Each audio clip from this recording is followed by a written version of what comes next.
The morning of July the 15th, 1410, dawned blood-red across the fields of Grunwald, as if the very sky knew what horrors would unfold beneath its crimson veil. Grandmaster Ulrich von Jungingen stood atop his desk, surveying the endless expanse of Polish Lithuanian banners that stretched like a dark tide across the plains. The morning mist clung to the earth like the breath of dying men, and somewhere in the distance, war drums began their ancient rhythm of death. "They come like wolves," whispered Brother Heinrich, his voice barely audible above the clanking of mail and the restless snorting of 27,000 horses. The Teutonic Knights had assembled in their traditional formation, their white surcoats emblazoned with black crosses gleaming in the pale light. These were the Steelclad, the iron fist of Germanic expansion, men who had conquered the Baltic shores and pushed their influence deep into the heart of Eastern Europe. But across the misty plains, a different kind of storm was gathering. King Władysław Jagiello of Poland sat motionless upon his warhorse, his eyes fixed on the distant glint of Teutonic steel. Beside him, his cousin Vytautas, the great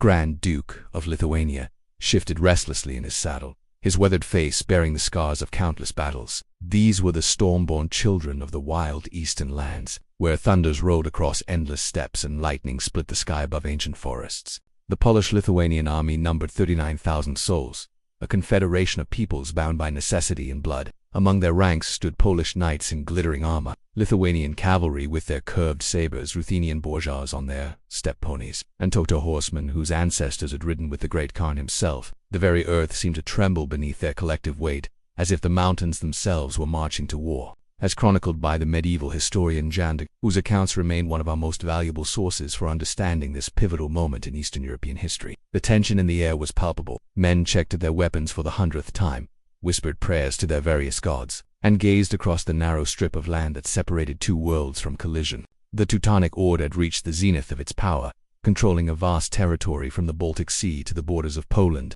Their castles dotted the landscape like stone sentinels, and their knights were feared from Königsberg to. But on this fateful morning they faced not just another raiding party or minor rebellion, but the combined might of two great kingdoms united in their determination to halt Germanic expansion forever. Grandmaster Ulrich raised his sword high above his head, its polished blade catching the first rays of true sunlight. The gesture was answered by 1,000 similar salutes, as the flower of German knighthood prepared to charge into legend. These men had trained since childhood for this moment, their lives dedicated to the twin pillars of conquest and conversion. They were the descendants of crusaders, the inheritors of a militant tradition that stretched back to the Holy Land itself. On the opposing side, King Władysław made the sign of the cross and spoke a single word in Polish forward. The command rippled through the ranks like wind through wheat, translated into Lithuanian, Ruthenian, and the dozen other languages spoken by his polyglot army. But the meaning was universal today. They would either break the Teutonic stranglehold on their lands or die in the attempt. The wind picked up, carrying with it the scent of summer flowers and the metallic tang of fierce sweat. Horses pawed the ground,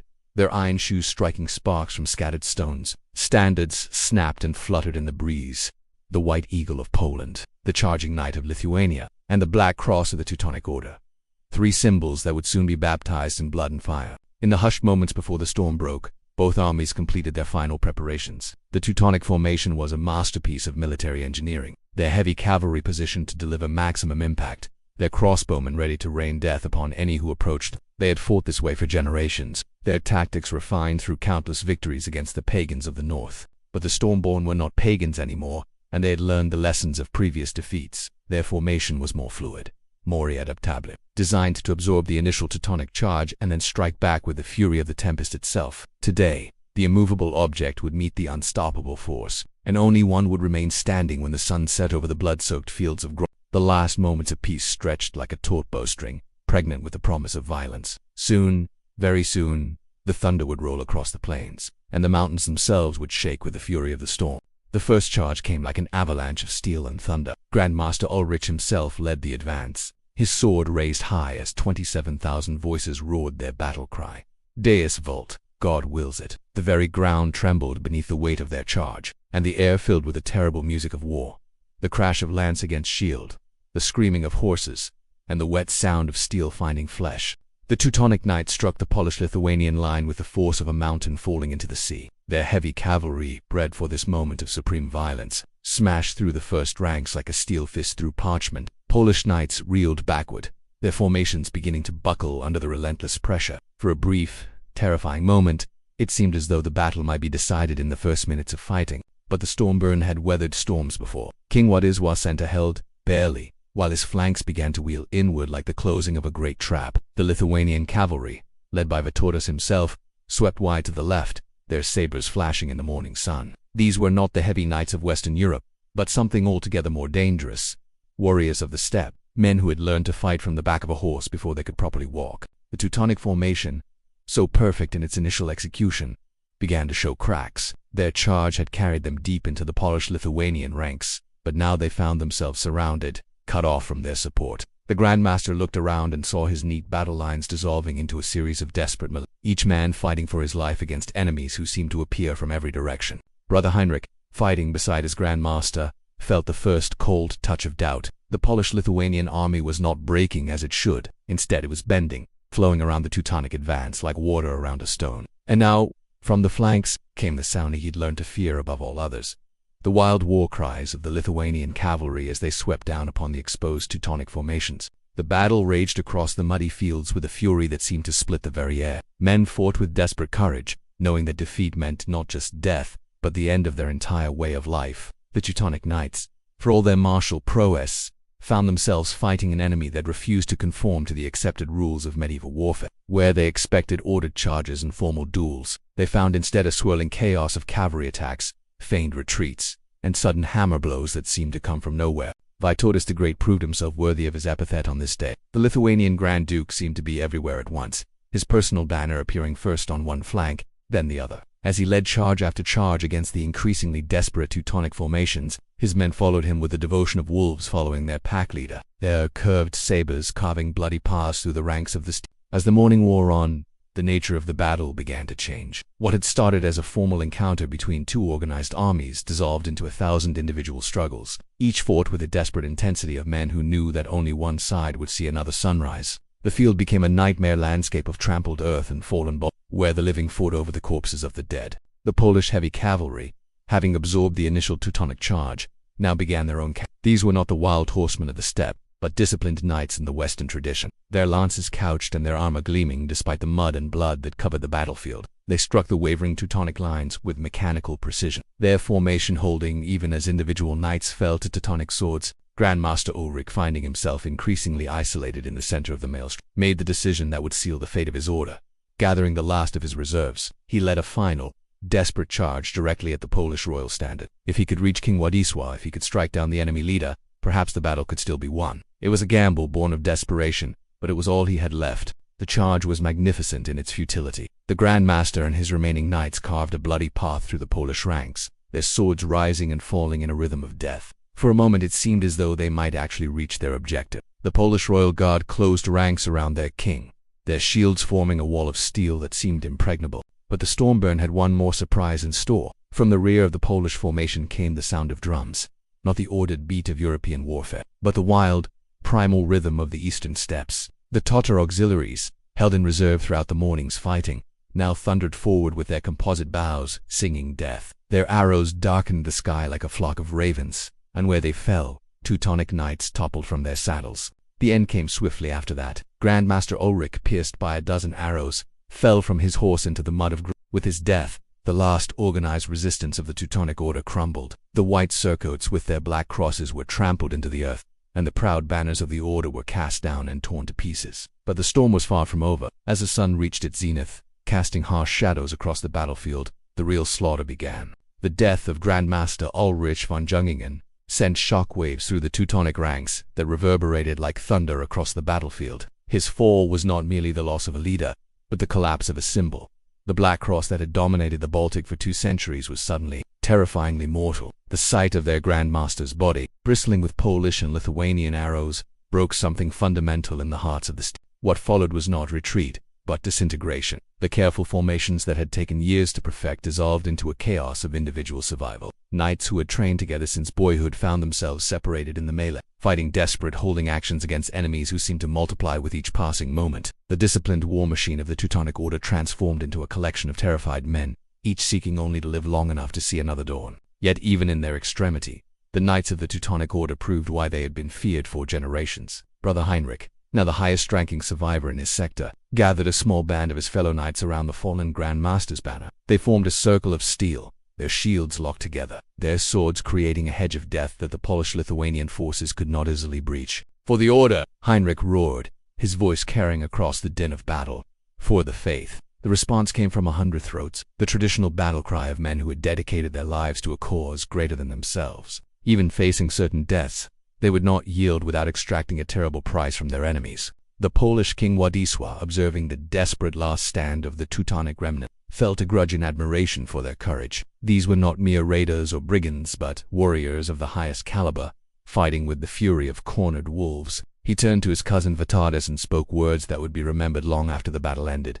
"They fight like men already dead, but they fight like men." The Lithuanian Grand Duke nodded grimly. His own casualties had been severe, particularly among the cavalry that had borne the brunt of the initial Teutonic. The wild horsemen of the steppes, for all their skill and ferocity, had paid a heavy price for their victory. The field was littered with the bodies of both sides, a testament to the savage intensity of the fighting. But the battle was far from over. As the afternoon sun began its descent toward the western horizon, a new phase of the conflict began. The surviving Teutonic knights, realizing that organized resistance was impossible, began to fight with the desperation of men who had nothing left to lose. They broke into small groups, each seeking to sell their lives as dearly as possible. The result was 100 separate battles scattered across the blood-soaked fields of ground. Polish knights found themselves engaged in single combat with Teutonic veterans, their swords ringing against each other in deadly duels that would have been worthy of the greatest tournaments. Lithuanian cavalry hunted down fleeing Teutonic formations, their sabers flashing as they delivered the coup de grace to the wounded and exhausted. In one corner of the battlefield, a group of Teutonic crossbowmen had taken refuge behind the bodies of their fallen comrades,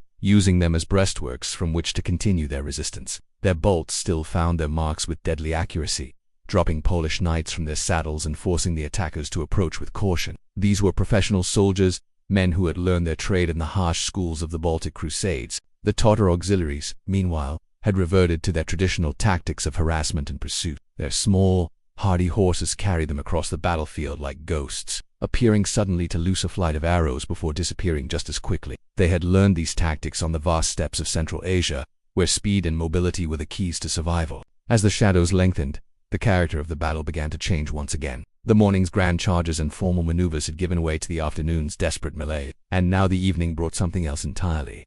A grim hunt through the gathering darkness. The Teutonic Order, as an organized fighting force, had ceased to exist, but individual knights continued to fight, each man determined to die with honor intact. King Władysław, surveying the carnage from his position near the center of the field, realized that victory was his, but at a cost that would echo through the centuries. The cream of Polish and Lithuanian nobility lay scattered across the mud of ground, their blood mingling with that of their enemies. This was not the clean victory of song and story, but the messy, brutal reality of medieval warfare. The setting sun painted the battlefield in shades of gold and crimson, creating a scene of terrible beauty. The banners of both sides hung limp in the still air, many of them torn and bloodstained. The great war horses, those magnificent beasts bred for battle, wandered riderless among the dead, their flanks heaving with exhaustion and terror. But still the fighting continued. In the growing darkness, men fought by feel and instinct, their swords seeking enemy flesh with the desperation of the dying. The sounds of battle, the clash of steel on steel, the cries of the wounded, the prayers of the dying,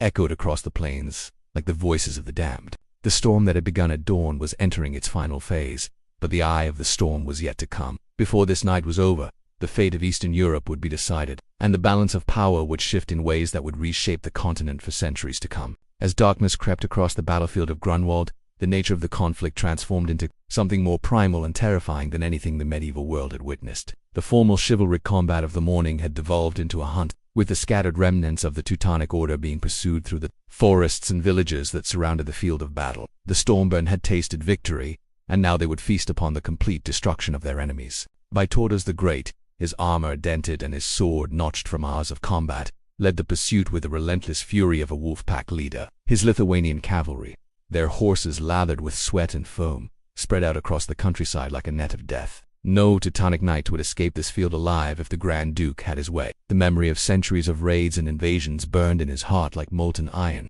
The fleeing Teutonic knights found no sanctuary in the darkness. The local population, long oppressed by the Order's rule, had risen in support of the Polish-Lithuanian army. Peasants who had spent their lives in fear of the Black Cross now emerged from their hiding places with scythes and pitchforks, eager to claim their share of vengeance. The hunters had become the hunted, and the irony was not lost on those who lived long enough to appreciate it. Brother Heinrich, still clutching the torn remains of a Teutonic banner, led a small band of survivors through the forest paths he had once known so well. These were his lands, territories he had helped conquer and pacify in the name of the Order. Now every shadow might conceal an enemy, every sound might herald his death. The trees that had once provided shelter for his advance now offered only the promise of The battle had become a rout, but it was a rout unlike any other in the annals of medieval warfare. The Polish-Lithuanian forces did not simply pursue their enemies. They systematically hunted them down with the patience of experienced woodsmen. King Władysław had given orders that no quarter was to be shown to the Knights of the Teutonic Order. This was not mere military necessity but a deliberate policy of extermination. The killing continued throughout the night, illuminated by the flickering light of torches and the occasional flash of lightning from the storm clouds that had gathered overhead. The very heavens seemed to mirror the violence below, as thunder rolled across the plains and rain began to fall in heavy drops that mixed with the blood of the fallen. The earth itself seemed to weep for the carnage that had been wrought upon it. In the village of Tannenberg, a group of Teutonic knights had barricaded themselves in the local church, seeking the sanctuary that canon law promised to all who claimed it. But the rules of chivalric warfare had been suspended on this night of nights. The Lithuanian cavalry surrounded the building, and what followed was not a siege but a massacre. The sacred walls that should have provided protection became instead a tomb for the last organized resistance of the Order. The psychological impact of the battle was perhaps even more devastating than the physical carnage. The Teutonic Order had seemed invincible, a force of nature that could not be stopped by mere mortal men. Their fortresses had been thought impregnable, their knights invincible. Now, in the space of a single day, that illusion had been shattered forever. The black cross that had struck fear into the hearts of pagans and Christians alike was revealed to be merely a symbol worn by mortal men. As dawn approached, the scope of the disaster became clear. Of the 27,000 men who had marched under the banner of the Teutonic Order, barely a few hundred remained alive. The flower of Germanic knighthood lay scattered across the fields of Grunwald, their white surcoats stained with mud and blood. The Grand Master was dead, along with most of his senior commanders. The military strength of the Order had been annihilated in a single engagement. But the victory had come at a terrible cost for the Stormborn as well. The Polish-Lithuanian army had suffered grievous losses, particularly among the nobility who had led the charges against the Teutonic formations. Entire noble families had been wiped out in the space of a few hours, their lineages ending in the mud of a foreign field. The king himself bore wounds that would trouble him for the rest of his days. The Battle of Grunwald had lasted less than 24 hours, but its consequences would echo through the centuries. The Teutonic Order, once the dominant power in the Baltic region, would never again threaten the independence of Poland and Lithuania. Their great fortress of Marienburg, symbol of their might, would fall within the year. The Germanic expansion eastward, which had seemed unstoppable, had been halted by the fury of the storm. As the sun rose on July 16, 1410, it illuminated a transformed world. The balance of power in Eastern Europe had shifted dramatically, and the Polish-Lithuanian Commonwealth would emerge as a dominant force in the region. The age of the Teutonic Knights was ending, brought to a close by the combined might of the Stormborn and the Steelclad's own hubris. Yet even in victory there was sorrow. The field of Grunwald was carpeted with the dead of both sides, a testament to the terrible cost of medieval warfare. The storm that had shaken the mountains and drowned the plains in fire was finally spent, but the devastation it had wrought would be remembered for generations to come. The fury had been unleashed, and now came the time for reckoning. The aftermath of Grunwald stretched across the war-torn landscape like a wound that would never fully heal. In the pale light of dawn on July 16th, King Władysław Jagiello stood among the bodies of friend and foe alike, his crown weighing heavier than it ever had before. The victory was complete, but the cost had been beyond calculation. The cream of two civilizations lay mingled in death upon the blood-soaked earth of this obscure corner of Prussia. The immediate consequences of the battle were staggering. According to contemporary over 8,000 Teutonic soldiers lay dead upon the field, while another 14,000 had been taken prisoner. The leadership of the Order had been virtually annihilated. Grand Master Ulrich von Jungen was dead, along with most of his senior commanders. The military might that had taken 2 centuries to build had been destroyed in a single day. Brother Heinrich, one of the few Teutonic knights to survive the slaughter, found himself among the prisoners being marched toward the Polish camp. His white surcoat was torn and stained with blood, his sword arm hanging useless at his side. The man who had once dreamed of conquering all of Eastern Europe for the faith was now reduced to a broken survivor, dependent on the mercy of his enemies for his very life. The Polish-Lithuanian losses, while severe, were not as catastrophic as those of their opponents. Yet the victory had been purchased with the blood of some of the finest knights in Eastern Europe. Noble families that had served the crown for generations had been extinguished in the space of a few hours. The king himself bore wounds that would plague him for the rest of his days, and his cousin Vytautas walked with a limp that would never heal. But the true reckoning extended far beyond the immediate casualties. The Battle of Grunwald had fundamentally altered the balance of power in medieval Europe. The Teutonic Order, once the dominant force in the Baltic region, would never again pose a serious threat to Polish or Lithuanian independence. Their great fortress of Marienburg, symbol of their might and center of their power, suddenly found itself cut off from reinforcement and supply. The news of the disaster spread across Europe like wildfire. In the great halls of Western Europe, nobles who had once spoken of the Teutonic Knights with respect and fear now whispered of their destruction with wonder and disbelief. The order that had seemed invincible, that had carved out a realm from the wilderness through sword and fire, had been humbled by the combined might of two kingdoms they had long dismissed as barbaric. The psychological impact was perhaps even more significant than the military consequences. The Teutonic Order had represented more than just another medieval military organization. They had embodied the ideal of the crusading knight, the warrior monk dedicated to the expansion of Christendom through force of arms. Their defeat at Grunwald called into question not just their military prowess, but the very legitimacy of their mission. King Władysław, ever a pragmatist, moved quickly to consolidate his gains. The prisoners were ransomed for enormous sums, money that would be used to rebuild the armies that had been so severely mauled in the victory. The captured Teutonic standards were sent to churches across Poland and Lithuania, where they would serve as permanent reminders of the triumph. The Black Cross that had once struck fear into the hearts of Eastern Europeans was now a trophy of war. But the king was also magnanimous in victory. The surviving Teutonic knights were treated with honor, their wounds tended and their dignity preserved. This was not mere chivalric courtesy, but calculated policy. Władysław understood that a defeated enemy could be more valuable than a dead one, and that mercy shown to the vanquished would enhance his reputation throughout Europe. The strategic implications of the victory were enormous. With the Teutonic Order neutralized, the Polish-Lithuanian Commonwealth was free to expand its influence throughout the region. The Baltic coast, long dominated by Germanic settlers, would gradually come under Slavic control. The dream of a Germanic empire stretching from the Baltic to the Black Sea had died in the mud of Grunwald. For the Lithuanian Grand Duke Vytautas, the victory represented the culmination of a lifetime's ambition. The man who had once been forced to flee his own lands in exile had now become the architect of his people's greatest triumph. The Lithuanian cavalry that had played such a crucial role in the victory would become the stuff of legend, their exploits sung in ballads for generations to come.